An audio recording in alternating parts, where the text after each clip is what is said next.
Hello everyone, good day. I'm going to talk about electrical safety rules.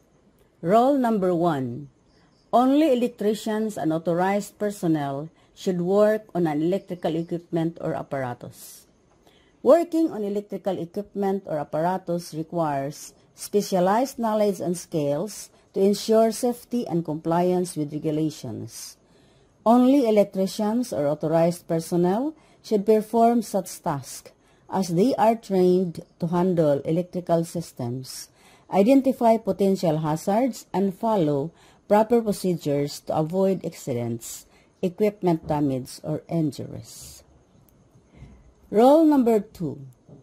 Put off electrical fires with carbon dioxide or all-purpose type extinguishers. Never use water or soda acid because it conducts electricity and you will receive a shock. Extinguish electrical fires using carbon dioxide or all-purpose fire extinguishers as they are not conductive and effective for such situations. Never use water or soda acid extinguisher as these liquids can conduct electricity, creating a risk of electrical shock and further endangering safety. Rule number 3. Use rubber gloves in working on live circuit. Use safety equipment as rubber mats. Use fuller and insulated flyers to prevent current in passing through. Always wear rubber gloves when working on live circuits to provide insulation and protect against electric shock. Additionally, use safety equipment as rubber mats, fuse fullers, and insulated flyers to ensure proper protection and prevent electric current from passing through your body during operation. Rule number 4. Use proper instrument for testing circuit. Don't test power line with a test valve. Use voltage tester, the voltmeter. Always use appropriate instruments like a voltage tester or voltmeter to test circuits accurately and safely. Avoid using test valve on power lines as it is unsafe and unreliable for measuring voltage, potentially leading to accident or equipment damage. Rule number 5. Never touch a line or any wire unless it is proven that it is dead. Never touch any wire or line unless you have confirmed it is de-energized using proper testing equipment. Assuming a wire is dead without verification can lead to a severe electric shock or fatal injuries. Rule number 6. Before making a repair of a circuit, always remove the fuse and lock the switch to avoid accident. If possible, place warning tags so that no one else may close them while you are working. Before repairing a circuit, always remove the fuse and lock the switch to ensure the circuit is de-energized and to prevent accidental re-energization. If possible, place warning tags or signage near the switch to alert others, ensuring no one inadvertently restores power while you are working. Rule number 7. Observe strictly some applicable rules in the National Electrical Code or Philippine Electrical Code Handbook in any wiring installation. Always adhere strictly to the relevant guidelines outlined in the National Electrical Code or Philippine Electrical Code during any wiring installation. These codes ensure safety, compliance, and proper functionality of electrical system, reducing risk of hazards such as fire, shock, or equipment damage. Rule number 8. Never bridge or jumper a fuse with a wire or other metal. If jumper is to be installed, it must be small enough so that it will immediately cut or break the circuit in case short occurs. Never bypass or bridge a fuse using wire or other metals, since this defects the fuse safety purpose and can lead to overheating, fire, or equipment damage. If a jumper must be installed temporarily, ensure it is appropriately sized to break the circuit immediately in the event of a short circuit. Don't allow a man to work alone on live circuit. Never allow an individual to work alone on a live circuit. It is essential to have second person present for safety, as they can assist in case of an emergency, provide help if an accident occurs, and ensure proper safety protocols are followed. Rule number 10. Don't use metal ladder in any electrical circuit because it conducts electricity. Never use a metal ladder when working on or near electrical circuits, as metal is a conductor of electricity. Using a metal ladder increases the risk of electrical shock if it comes into contact with live wires. Always opt for fiberglass or wooden ladders, which are non-conducive and safer for electrical work. Rule number 11.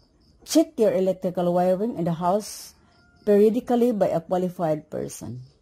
Periodically have a qualified electrician inspect the electrical wiring in your home to ensure it is safe, up to code, and functioning properly. Regular checks help identify potential hazards, prevent electrical failures, and reduce the risk of fire or electrical shock. Rule number 12. Don't disconnect or connect main switch with all the loads on.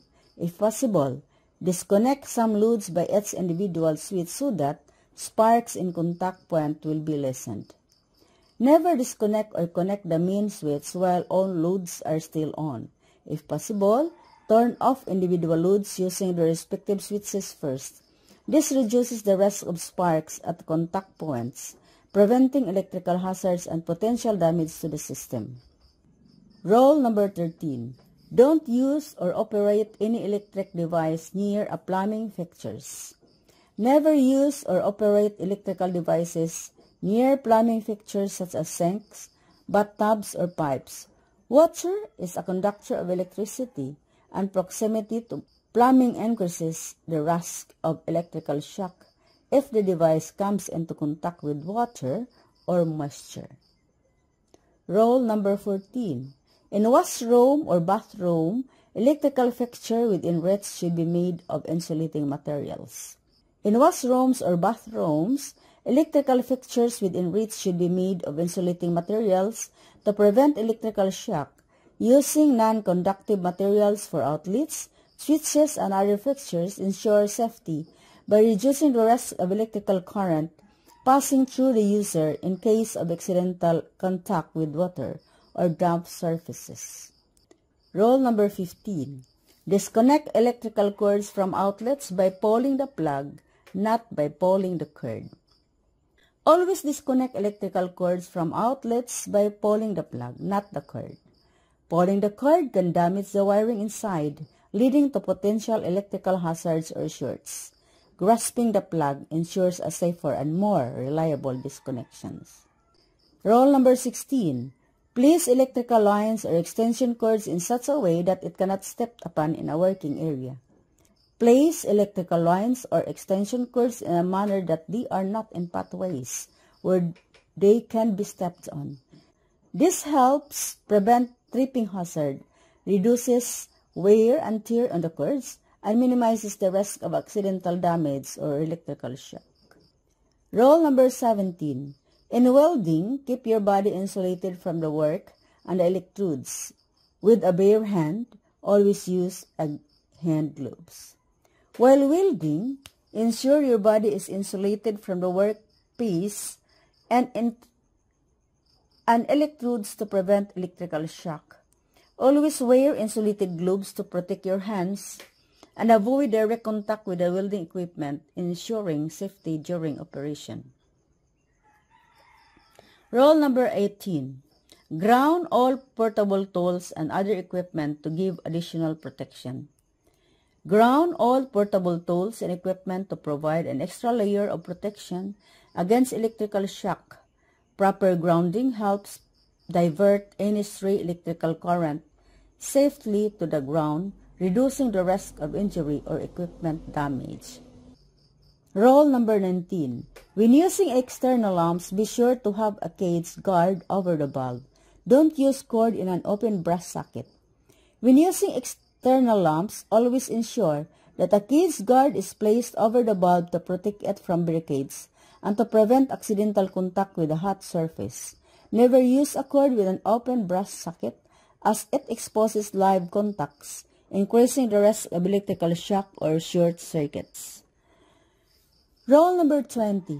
Do not store tools, bottles, rugs, and other materials in a switch box.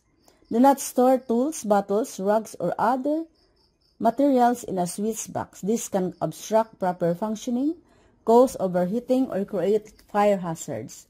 Keeping the switch box clear ensures safety operations and allows for proper ventilation and access in case of maintenance or emergencies. Those are the rules to prevent electrical hazard. Always exercise common sense, good judgment, and safe work habits in all tasks, especially when working with electricity. Being mindful of safety protocols, staying alert, and using proper equipment help prevent accidents and ensure a safe working environment. That's all. God bless. Subscribed.